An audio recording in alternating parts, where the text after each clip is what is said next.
नीटच्या paper फुटी प्रकरणाचे धागेदोरे हे महाराष्ट्रात आले आणि लातूरच्या मोठे गावकऱ्यांवर सुद्धा सीबीआयनं कारवाई केल्याचं समजते.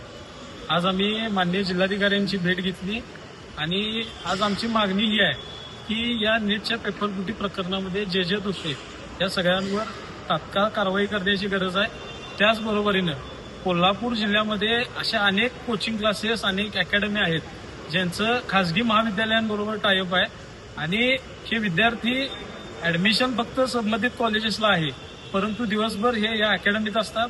या महाविद्यालयांचे पेपर हे संबंधित अकॅडमीमध्ये होतात आणि मुलांचं आणि या महाविद्यालयाचं आणि या अकॅडमीचं जे टायअप आहे हे मुळात बेकायदेशीर आहे. शासनाची ग्रँट, शासनाचं अनुदान लाटण्याचा आणि गोरगरीब विद्यार्थ्यांना शिक्षणापासून वंचित ठेवण्याचा जो डाव आहे हा या संबंधित संस्था चालकांचा आहे, महाविद्यालयांचा आहे आणि कोचिंग अकॅडमीचा आहे. जिल्हा प्रशासनाचे, शिक्षण विभागाचे सुद्धा हात या प्रसंगामध्ये ओले झालेत का अशी शंका खरं तर आमच्यासारख्यांना येते आणि यामुळे आमची कारवाईची मागणी आहे.